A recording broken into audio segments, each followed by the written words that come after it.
Negative comment. মানুষ যখন কিছু শুরু করে এই একটা জিনিসের জন্য না আবার পিছিয়েও আসে। প্রথমে আসে ক্যামেরা ফিয়ার, আর একটা মানুষ যখন ক্যামেরা ফিয়ার দূর করে সাহস বানিয়ে কন্টেন্ট আপলোড করে বা ভিডিওস আপলোড করে, আর সেখানে যখন নেগেটিভ কমেন্ট আসে তো ভাই প্রচুর খারাপ লাগে। কতটা লো ফিল হয়, কতটা ডিপ্রেস ফিল হয়, যারা জানে তারা রিলেট করতে পারছে। এক নাম্বার হচ্ছে ক্যামেরা ফিয়ার, আর মানুষ তারপর যে ভয়টা আসে সেটা হচ্ছে নেগেটিভ কমেন্টের ভয়। আর এই দুটো ভয় যখন তুমি মন থেকে দূর করতে পারো, তখন এই কন্টেন্ট ক্রিয়েশন খেলাটা, হ্যাঁ বলতে পারো এক ধরনের গেম, এই খেলাটা তুমি ভালো করে খেলতে পারবে। আর যে যত ভালো করে খেলবে সে তত দূরে যাবে। এই ভিডিওটাতে আমি ক্যামেরা ফিয়ার তোমার দূর করেছি, আর এই ভিডিওতে আমি নেগেটিভ কমেন্টের ভয়টা দূর করে দেবো। চলো। আমি যখন এই চ্যানেলে ভিডিওস আপলোড করি আর ইনস্টাগ্রামে কন্টেন্ট আপলোড করি না, তখন এটা আমি কাউকে বলি, প্লাস এই ভিডিওর লিঙ্ক আমি কাউকে শেয়ার করিনি। কেন করিনি? কারণ আমি যাদের শেয়ার করতাম, দুদিন পর যদি তারা এসে আমার সামনে এসে বলতো যে ভাই কী করছিস, কেন করছিস, আমি তাদের এই সুযোগটাই দিইনি যে কেউ আমার সামনে এসে ক্যান প্যান প্যান করুক। যারা জেনেছে নিজের থেকে জেনেছে।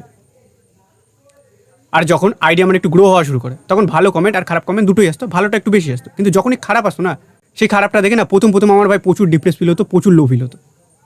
আর মনে মনে এটা ভাবতাম যারা খারাপ কমেন্ট করছে তারা কী করছে। তো তাদের যখন আমি প্রোফাইল চেক করি, তারা দেখি ভাই উঠভাট কন্টেন্ট আপলোড করছে, মানে অশিক্ষিত দল। তো এদের কথা কেন ভাই আমি গায়ে লাগাবো? কেন ভাই এদের কথা আমি অপমান বোধ করবো? কেন ভাই নেগেটিভ ফিল করবো? কেন লো ফিল করবো? তবে দিয়ে ভাই এদের কথা আমি গায়ে লাগানোই ছেড়ে দিয়েছি। আর আমাদের সবার মানসিকতা না এমন, 100টা ভালোর ভিতর একটা যদি খারাপ কমেন্ট আসে না, চোখ নাক কান মুখ সব ওদিকে যায়। আমি বললাম এটা আবার কেমন মানসিকতা? এটা বালের মানসিকতা। এই মানসিকতাকেই আমি উল্টে দিয়েছি যে 100টা খারাপের ভিতর একটা যদি ভালো থাকে আর সব নেগেটিভ থাকে, তো আমি ওই একটা ভালো ধরবো। আমি সেই জিনিসটা নেব, সেই ভালো কমেন্টটা নেব যেটা আমায় হিল করে, আমায় মোটিভেট করে, আমায় উৎসাহিত করে, আমায় আনন্দিত করে। বাকি সেই 99টা কমেন্ট আমি কেটে ফেলে দেবো যেটা আমায় ড্যামেজ করে।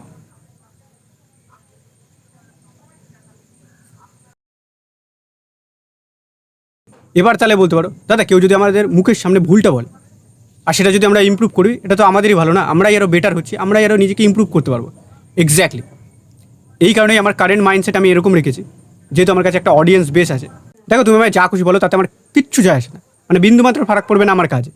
কারণ যারা আমার কোনো দিন ভালো বলেনি, কোনো দিন অ্যাপ্রিসিয়েট করেনি, তারা যখন খারাপ বলে তাদের ওই খারাপ কথা না আমি শুনি, না দেখি, না পড়ি। বাকি যারা আমায় ভালোবাসে তারা যখন ভাই কোনো নেগেটিভ কমেন্ট করে, তখনই আমি ভাবতে বসি যে ভাই হয়তো কোনো ভুল হচ্ছে, সেটা আমি ধরার চেষ্টা করি, বোঝার চেষ্টা করি। বাকি যে যাদের আমার কোনো দিন ভালো চাইনি, উল্টারা বলেছে তোকে দেখবো কেন, ফলো কেন করবো, দেখিস না, তোকে দেখতে কে বলেছে? যারা দেখবে, যারা ফলো করবে তারা আগাবে, তুই পড়ে থাক তোর কমফর্ট জোনে, পড়ে মর। বাকি ভাই নিজের ভিতরে এই অ্যাটিটিউডটাও রাখতে হয় যে আমি যা করছি বেশ করছি, কারো ক্ষতি তো চাইছি না, কারো ক্ষতি করছিও না। তাহলে আবার ভাই নেগেটিভ কমেন্টের কিসের ভয়? আর বুদ্ধিমান মানুষকে ইশারাই যথেষ্ট। আর এরপরও যদি তুমি নেগেটিভ কমেন্টের ভয় পাও, তাহলে ভাই বাবু তোমার দ্বারা আর কিচ্ছু হবে না।